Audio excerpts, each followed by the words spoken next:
Social media in charge Saurabh ji हैं और कमल कमलेश जी मेरे बगल में, इंजीनियर कमल कमलेश जी प्रवक्ता बिहार कांग्रेस बैठे हुए हैं। आप सबका स्वागत। और अब मंच आदरणीय अभय दुबे जी के हवाले।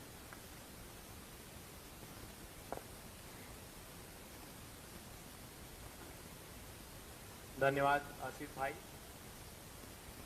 सभी पत्रकार साथियों का इस सभागार में स्वागत है। पत्रकार मित्रों, जैसे हमने एक श्रृंखला प्रारंभ की है बिहार की 20 साल की बदहाली पर 17 से 20 सवाल हम लोग करेंगे। उस कड़ी में आज ये दूसरा सवाल हमारा है। याद कीजिए, तथाकथित बिहार के कर्णधार बन रहे नरेंद्र मोदी और नीतीश कुमार जी लंबे समय से ये तर्क देते रहे हैं कि बिहार चूंकि एक लैंडलॉक्ड स्टेट है, इसलिए यहां पर इसका औद्योगिकरण नहीं हुआ, बिहार में बड़ी संख्या में पलायन हुआ क्योंकि रोजगार के अवसर नहीं थे। तो बिहार की जो बैकबोन है, बिहार की जो रीढ़ की हड्डी है, वो इसकी एग्रेरियन इकोनॉमी है, वो इसका कृषि का क्षेत्र है, वो इसकी कृषि पर निर्भरता है। इस देश के और बिहार के भाग्य विधाता अन्नदाता किसानों ने अपनी पूरी दृढ़ इच्छा शक्ति के साथ काम करके समूचे भारतवर्ष और बिहार का पेट भरने का काम किया। मगर दंभी, अहंकारी और इस निष्ठुर सरकार ने उसकी पीठ पर लाठियां और पेट पर लात मारी। याद कीजिए, जब कृषि के क्रूर काले कानून लाए गए तो मोदी सरकार, भारतीय जनता पार्टी किसानों को आतंकवादी, खालिस्तानी, पाकिस्तानी बताती और ये नीतीश सरकार ये बिहार के किसानों को हत्यारा बताती है। जब बिहार में अपराध बढ़ गए, गुंडा राज स्थापित हो गया, तो नीतीश जी ने फरमान जारी किया। उसके अधिकारियों ने पत्रकार वार्ता में कहा कि हत्याएं इसलिए हो रही है कि किसानों के पास काम नहीं। इससे बड़ी शर्मनाक बात कोई और नहीं हो सकती। अब समूचा देश और बिहार में यह अनुगूंज सुनाई दे रही है कि किसान विरोधी नीतीश और मोदी। हम सिलसिलेवार जो तथ्य आपके सम्मुख रखेंगे, उससे इस बात की पुष्टि होगी कि कैसे नीतीश और मोदी सरकार किसान विरोधी सरकार है। अभी कुछ दिन, 2-3 दिन पहले मोदी सरकार ने रबी फसलों के समर्थन मूल्य की घोषणा की।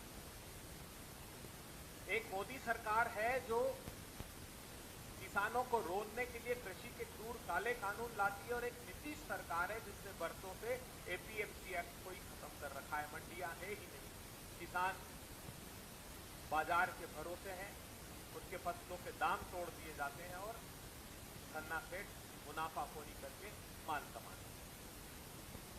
अभी जब समर्थन मूल्य की घोषणा की, तब आप जानकर चौंक जाएंगे कि सभी राज्यों से CACP, commission for agricultural cost and price, जो समर्थन मूल्य तय करता है, उसने सभी राज्यों से वो हर बार अपने समर्थन मूल्य तय करने के पहले राज्यों से अपनी लागत मांगता है कि आपकी फसलों की क्या लागत आपके यहाँ आ रही है, और वो भी खुद अपना मूल्यांकन करता है।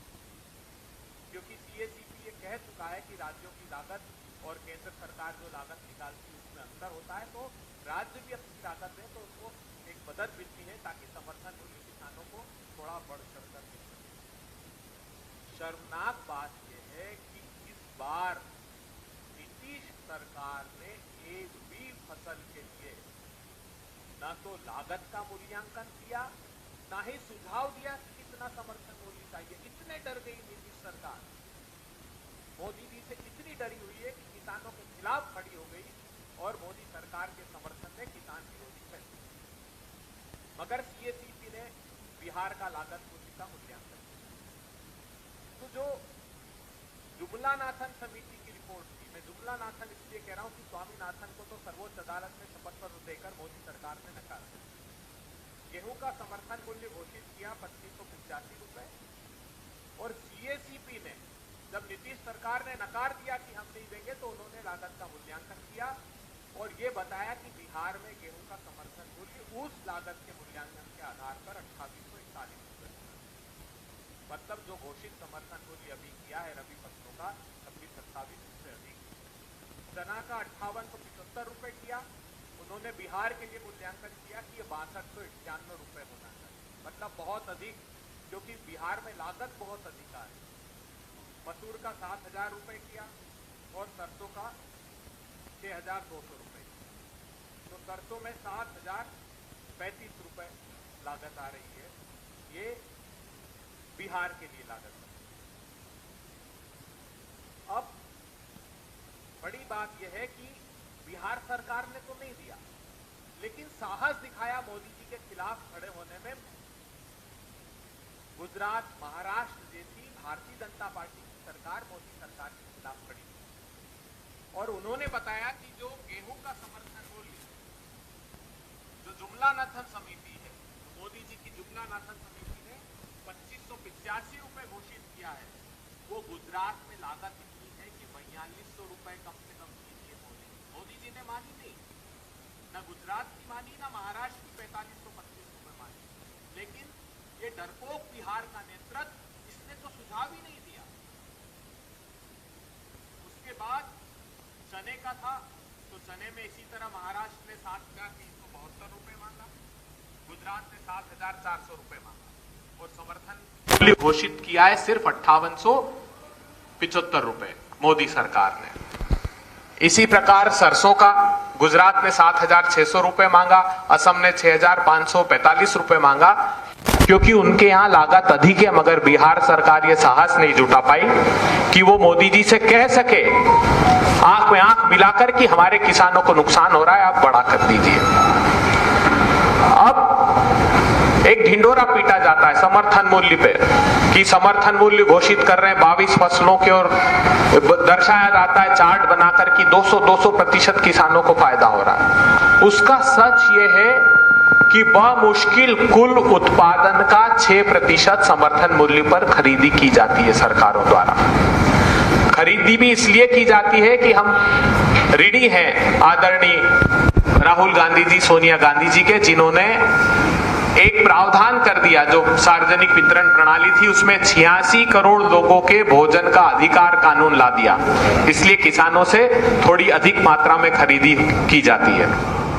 तो उसका सच यह है कि गेहूं का उत्पादन 23-24 के जो फाइनल आंकड़े आए हैं उसमें मात्र 23% गेहूं खरीदा गया, जो 0%, चना 0.37%, मसूर 14%, सरसों 9%, कुसुम 0%। और बिहार का क्या हाल है यह भी हमको जानना चाहिए।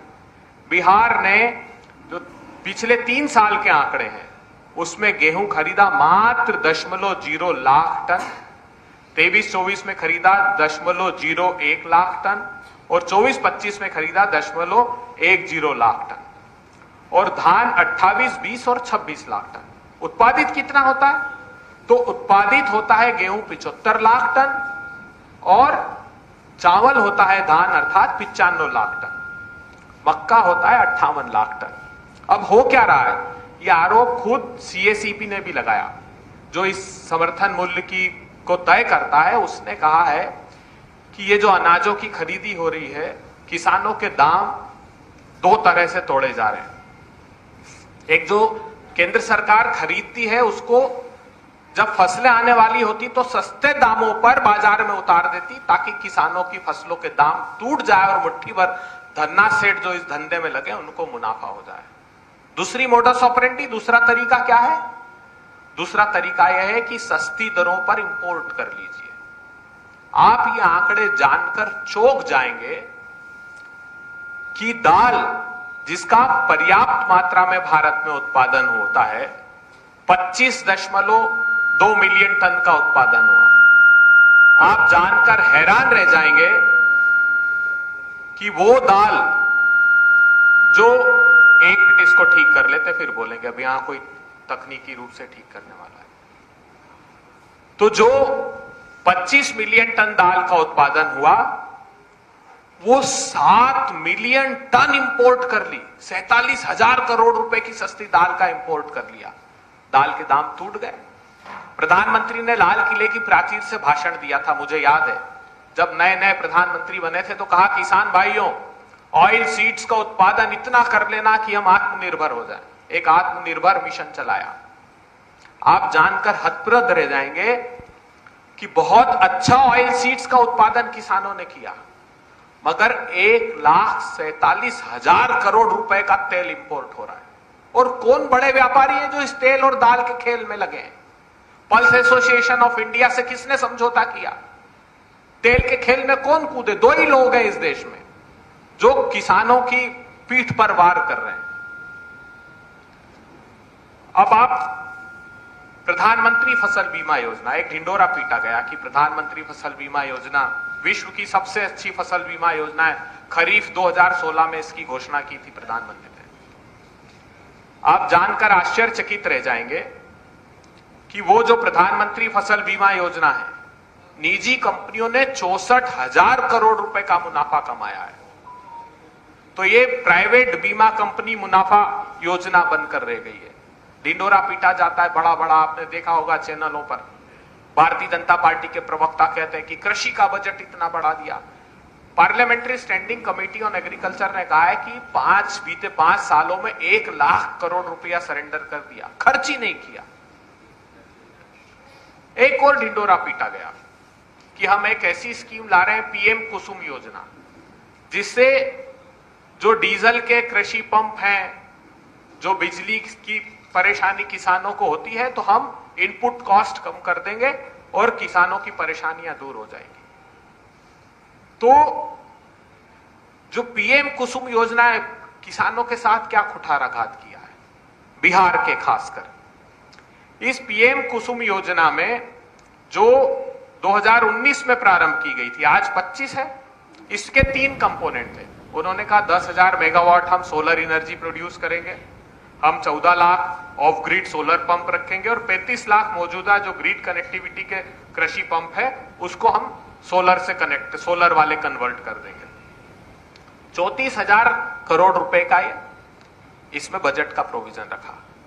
बिहार के लोगों, ध्यान से सुनिए, बिहार के साथ कितना बड़ा विश्वासघात किया है। बिहार को इन तीनों कंपोनेंट में 2019 से लेकर आज तक 0। बाकी के प्रांतों को पैसा दिया, बाकी के पंप सोलराइज किए, लेकिन बिहार को 0। बिहार की पीठ पर इतना बड़ा वार क्यों किया प्रधानमंत्री जी और नीतीश कुमार जी? आप सत्ता के स्वार्थ में इतने डूबे रहे कि आपने स्वर तक मुखर नहीं किए मोदी जी से। और यह योजना लाई गई थी कि हम किसान की आमदनी 2 गुना करेंगे। दर्द 100 गुना दिया, लेकिन आमदनी 2 गुना नहीं हुई। उसी प्रकार अब एग्रीकल्चर इंफ्रास्ट्रक्चर फंड, बड़े बड़े ख्वाब दिखाए गए कि 1 लाख करोड़ रुपए 2020 में ये स्कीम को लॉन्च किया इन्होंने कि हम 1 लाख करोड़ रुपए रख रहे हैं और एग्रीकल्चर इंफ्रास्ट्रक्चर फंड में हम बड़े बड़े गोदाम बनाएंगे ताकि अनाज को स्टोर कर सकें, पेरिशेबल आइटम के लिए कोल्ड स्टोरेजेस होंगे और किसान के जो कृषि के उत्पाद के लिए अधोसंरचना होती है उसका विकास करेंगे। प्रधानमंत्री जी, मैं पूछना चाहता हूं, जब बिहार की पावन भूमि आए तो बिहार के किसानों को जवाब दीजिएगा। कितना पैसा दिया आपने गुजरात को? गुजरात को 7,000 करोड़ रुपए और बिहार को मात्र 915 करोड़ रुपए। बिहार को अंतिम पायदान के प्रांतों में समझते हैं आप। मतलब वोट चाहिए तो बिहार, और कहीं दगा देना है तो वो बिहार के किसानों को। इससे ज्यादा शर्मनाक बात और कोई नहीं हो सकती। साथियों, आत्महत्या का दंश किसानों को दिया है। हमने ये इसमें बताने की कोशिश की है कि कैसे 2022 तक के जो आंकड़े एनसीआरबी के उपलब्ध हैं, 1 लाख किसानों ने देश भर में आत्महत्या की है। मोदी सरकार ने, कहते हैं ना, पूत के पांव पालने में दिख जाते हैं। और याद कीजिएगा, नीतीश कुमार जी ने एक शब्द इसके लिए आज तक नहीं बोला। 2014 में आए, सबसे पहला निर्णय क्या लिया? सबसे पहला निर्णय यह लिया कि जो किसानों को 150 रुपए राज्य सरकारें बोनस दिया करती थी धान और चावल पर, वो बंद करा दिया आदेश देकर। मई में आए और जून में ऑर्डर जारी कर दिया। उसके बाद सुप्रीम कोर्ट में एफिडेविट दे दिया कि C2+50 नहीं देंगे क्योंकि बाजार डिस्टॉर्ट हो जाएगा। बाजार कौन? व्यापारी, धन्ना सेठ दोस्त। उसके बाद क्या किया? उसके बाद एक के बाद एक कृषि के क्रूर काले कानून लाए गए।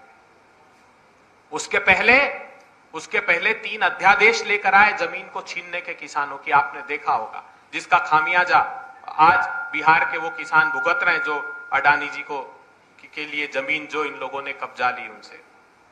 उसके पश्चात काले क्रूर कानून लाए गए कृषि के लिए, जिसमें मंडियों को खत्म करने का एक नियोजित षड्यंत्र था जो नीतीश जी कर चुके हैं पहले ही बिहार में।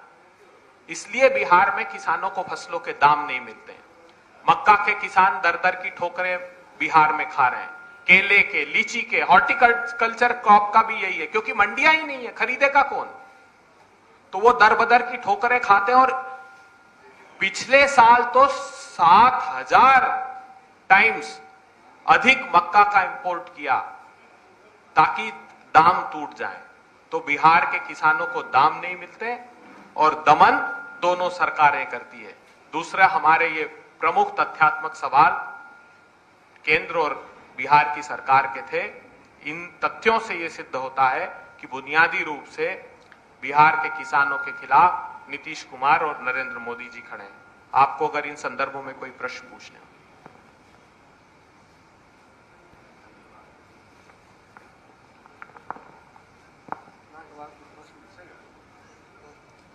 Thank you.